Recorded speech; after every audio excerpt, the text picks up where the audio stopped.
Chip Patterson. You also see him. CBSSports.com, Cover 3 podcast moderator, my friend, master of Chipalytics. That's right. But I am sure they have been crunching numbers as when the brackets were revealed. So I want you to take me back to Sunday, just after, I guess it was just after 6:30 when the bracket reveal happened. I was en route back from Virginia Beach after a soccer tournament. So I only found out about it when I opened up my phone at a stop along the way for refuel. And whoa, they're in. So take me through Chip Patterson's reaction to UNC getting in. Oh, it was a loud, large cackle. Because what this was on a lot of levels was just another chapter in Wouldn't It Be Hilarious? Yeah. Because ultimately, some of the things that I root for in sports more than any other is whatever's going to make me laugh, or me and lots of other people laugh. Right. And after all of the hand-wringing and all of the consternation, not only is it funny to see this work out for the North Carolina Tar Heels, but in the placement of the selection show. I mean, that's the other thing. Like, I'm glad I could take you through this. Yeah. There were a lot of compliments. There was a really, really like great nod to Greg Gumbel. Much deserved. Yes. They played Start Me Up. They talked about how much he loved the Rolling Stones, how much he loved college basketball. They let him talk about it in his own words, R.I.P., like in something that they had on file. Right. And they came in, they paid honor. It was like, this was something he loved. And then they said, and let's go to the bracket. They didn't do that thing that the selection show does, where they do a whole A block and then we go to commercial and then we come back to reveal the top 25. No, they just ripped right into it. And then Zucker's like, Auburn, the number 1 overall seed in the South region. And so we are not 7 minutes into the selection show, and North Carolina's on the screen as an 11. And I laughed really, really hard and really loud because it was the most hilarious possible outcome of this bubble situation.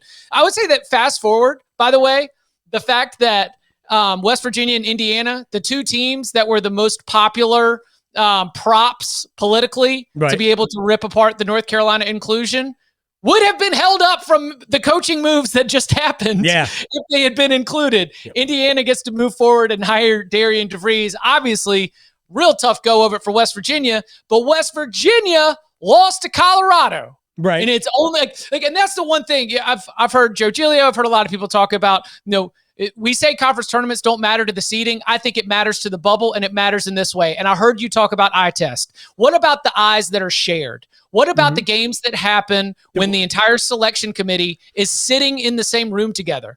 Bubba Cunningham has to leave the room when they are debating North Carolina, but he doesn't have to leave the hotel ballroom that they're all sitting around and watching games on. And when West Virginia goes 0-1 in their conference tournament, when Indiana goes 0-1 in their conference tournament, loses by double digits, when Ohio State goes 0-1 in the conference tournament, like it is, especially with a muddy bubble where no one's great, it becomes more of let's throw some teams out than let's rush to put them in. And I think in that sense, then it made sense how they got to that decision. All right. I think you and I disagree about a couple of things here. One, I don't think the conference tournaments play as big a role, even in the selection process. I don't believe they play a role in the seeding. Because if we're talking, I'm ignoring the Michigan. I'm ignoring I'm ignoring the things that happen on Sunday and the things that happen at the top of the bracket. I think when you are looking at a gross middle, where they have had to go deeper on the board than they have had to in recent years because of the number of favorites and number 1 seeds that won their conference tournaments, they have had to get a nastier bubble than they have before. No question. And so that led to them just being like, let's get some things out of here. Like you ever just choose one corner of an open space to clean up? Because I'm just like, all right, we just got to take care of the breakfast nook. Because if we don't take care of something, it's just going to be way too much for us to clean up this entire space right now. You and I agree on that. West Virginia should have been a team in the field regardless of what happened. If they got shut out by Colorado, they should have been in the field based on their performance this year. I mean, do I think they should have been like a top 8 seed? No. But my gosh, They deserve to be in this field. They have 4 wins better than Carolina's best win. I mean, that's great. But at some point, who you beat matters. But again, right. I'm not saying that they belonged in over North Carolina. I'm saying they belonged in. You can make a case they belonged in ahead of Xavier, that they belonged in ahead of Texas, that they belonged in ahead of San Diego State. I'm here for all those conversations. To me, West Virginia was actually robbed of a spot. But I'll also say this. I think if you are still in the, we're not sure on Selection Sunday, if your name's not in it, I have a hard time. I mean, I don't understand why West Virginia wasn't in over some of these teams. But if we're still not sure, then deserved is not a word I'd use. And my pushback over the weekend, and I said this going in, Carolina cannot prove that they're good because they haven't beaten enough teams, right? They just haven't. They're 6-13 against the top 100. That is not an NCAA tournament team in terms of what the record says. But Bubba Cunningham and company can watch the games and go, yeah, they're good. If they had just said eye test, if Bubba Cunningham and Keith, and I don't even know his last name, if they had sat there and said, have you watched them? Have you actually watched basketball? They're good. That would have brushed aside the 1-12 versus quad 1. They could have said that, and it would have been more believable than the empty, we have other metrics. Okay. Then what in those metrics had them ahead of these other teams? That would have been a much better follow-up question. I don't know if people were caught off guard, because the difference between win over bubble, between West Virginia and North Carolina, was nothing. In fact, in Bart Torvik, West Virginia's win over bubble is better than Carolina's. In the net, it was flipped again, North Carolina just 1 spot ahead of West Virginia. So I don't get using all these metrics and then not explaining them to people. We're just supposed to take it on its face that I just think they left a lot more things unanswered. I don't think it's that important. Okay, that's fair. Then what? The most important thing would be the wins, right? Well, no, I think that West Virginia hasn't defeated a single team of substance since January 20th. They got a lot of, but their entire schedule matters. That's what they tell us. They tell us that we got rid of the last 10 metric. It's only about your entire. Bring back the last 10 metric. I'm here for that. But they specifically did away with that. Right. What they have done is they have flooded these committee members with numbers. Right. And they have made it more like the college football playoff selection committee, where you can make up and do whatever you want. Right. That's why I said eye test would have worked. Some of the same people that argued to put Ken Pom and Bart Torvik and wins above bubble and all of these additional metrics on the team sheets are the same ones that are upset when those same metrics were being used to describe why North Carolina got in ahead of West Virginia. A huge be careful what you wish for, because you know what? Back when this was the RPI, you could scream about the RPI, but there wasn't this much subjectivity to it. And if you were only focusing on the quads and nothing else, but now you have truly made it Chipolytics. You have blended arts, sciences, and vibes. You can make up whatever you want. Absolutely. And point to whatever you want. Because I've told you before, I've seen the playoff committee on the football side, their team sheets. It's just so many numbers that you just want like green and red numbers, right? Or not have red numbers, have more green numbers. North Carolina had a top 5 non-conference strength schedule in the whole country. They did. Some of those, I would say they had the best one. Because your non-conference strength of schedule is skewed also by the really crappy teams that you play. But here's the other part of this equation that somehow got left out, is that they're not judging you based on your non-conference schedule. They're judging you based on your entire schedule. Because that's what that's how you get in. Green numbers and red numbers. I think that they've just introduced a lot more stuff. They've done information overload to the selection committee members, and the selection committee members vote by private ballot and are not told they have to adhere to anything. Correct. They are provided all of this information. They do not have to adhere to any of it. So I get back to my original point. If they had just said eye test, we got nothing. The critics who, and I said this before, it ain't a miscarriage of justice, John Rothstein. Sorry, it is not. It's not felonious. They were close, obvious. I actually think that they were probably in the field before the ACC tournament.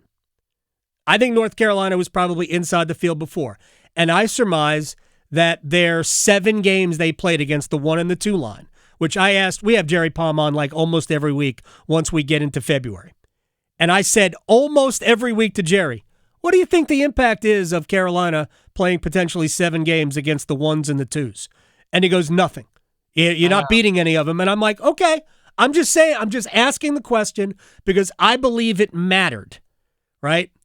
The reality is they were only 1-5 against the other teams in the quad 1, but I do think that had they scheduled normally, as opposed to what they did, that they probably would have had a better resume. But again, I just say, just give me the eye test. If it works in football, why can't it work in basketball? Again, as you continue to overcomplicate the process with more information, you are actually making it less scientific. What is a catch? We don't know what a catch is in football. We don't. I have rules, and the rules don't make it any easier.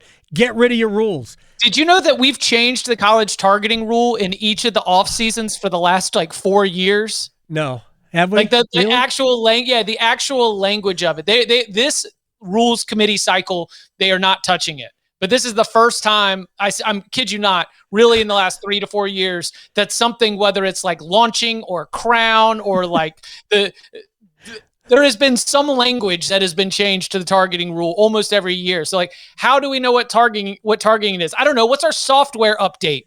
What are we on OS 12.1.3 now on targeting? I don't even know. I keep getting notices for another update. I just updated it.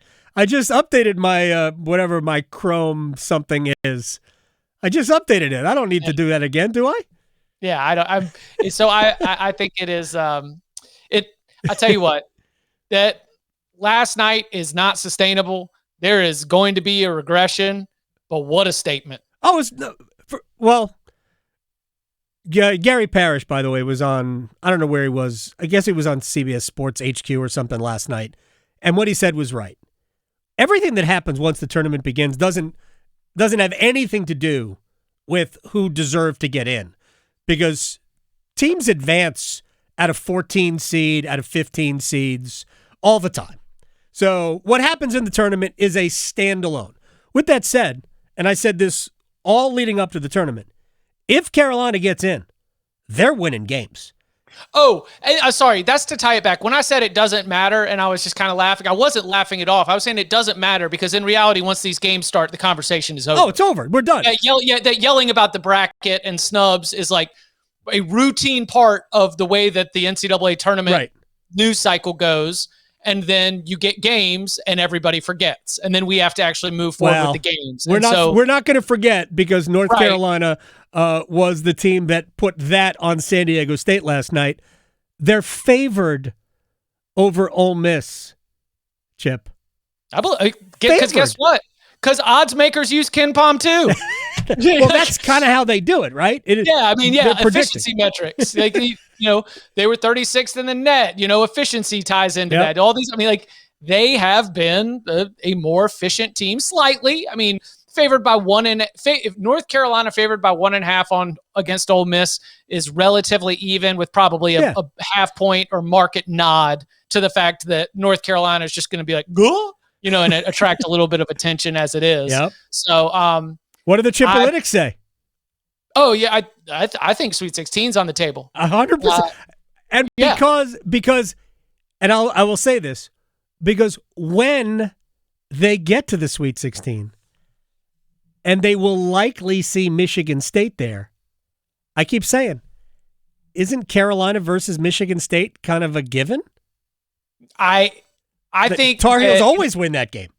I know Tarheels always win that game, but the the matchup there is where I personally stopped short in my own bracket. I understand. Just like I think I did too, by the way. Yeah, waves and waves of big men that Michigan State can throw at North Carolina that would cause a lot of problems. And in the same way that Izzo badly wanted to beat Coach K in 2019, man, he would love to be able to take this team, which is one of the best teams he's had maybe since 2019, and be able to knock North Carolina out. Now, that said, North Carolina fans across this unprecedented statewide program, statewide platform, I want to ask a question.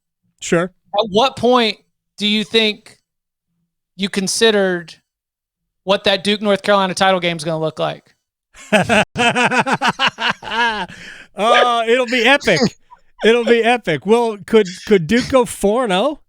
Like I know it's hard to beat a team four times. That is very hard. Say. Very hard to beat a team four times. and what would that do to the rivalry? Is what? And if Duke wins, is that revenge for Coach K? Well, I don't know. I thought the rivalry was over, Chip. I was told so many times that the rivalry was over. It's not over. It's never going to be over. All right. Well, it's also the fact that the Withers wobble, also playing a part in the whole story arc of all this. Good stuff. But credit to North, that comeback on Friday night was amazing. I mean, It was just absolutely amazing. Full marks for getting up off the mat, because they could have gone away. When Malawak hits the three to make it 52-28 with like 2 minutes gone in the second half. Like, that could have been over. Mm-hmm. And they dug in, so good for them. All right, can you tell us, Chipolytics, who you've got in the Final Four and cutting them down? Yeah, I've got Duke, Tennessee, Michigan State, Florida, with Blue Devils over the Gators in the title game. All right, I've got Duke, Tennessee, Florida. Who's Michigan? Michigan State's against Auburn, right? Auburn. I think I have Michigan State as well. And who do you have in the title game again? Duke over Florida. Did you steal my bracket? I mean, we're not really. You're right. We're not splitting the atom here. Yeah. I don't. You know what I've been calling Tennessee? Tennessee's a 1.5 seed.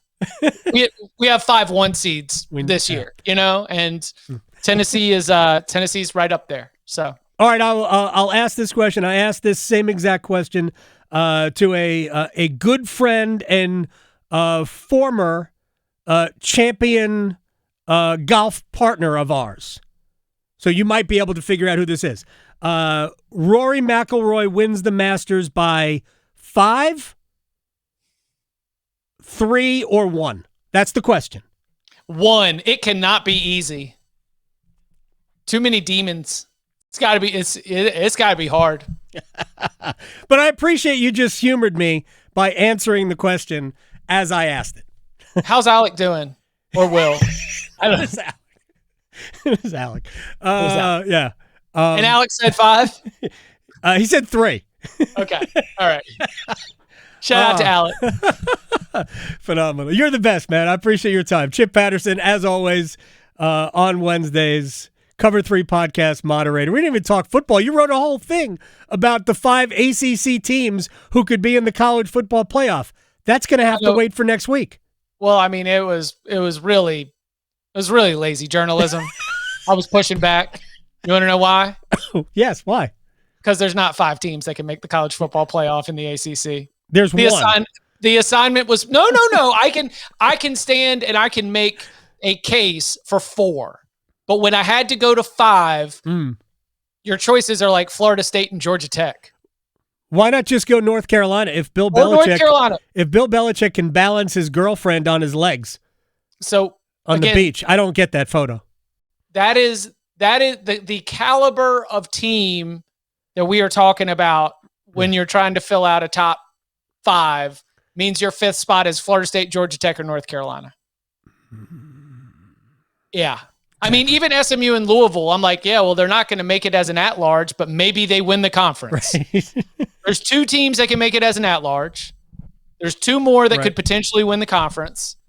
And then There's another team. Then there's another team. That's what it is. All right, I tell you what, I did write a spring questions piece that I think is still somewhere on the site. Like it's got Carson Beck, I think, and one spring question for every ACC team. Writing 3,600 words about 17 ACC teams in the middle of conference tournament week nearly broke my brain. I was talking about Pat Kelsey and what he can do for the development of Miller Moss. I was out here to talk about Bill Belichick's quad 1 wins. I was losing my mind out there, Adam. But I do think that that's probably a more comprehensive look, top to bottom, at the conference. We'll get to it. I will not let your hard work go unrewarded. That's Chip Patterson. I'll talk to you next week, man. Sounds good. Y'all be well.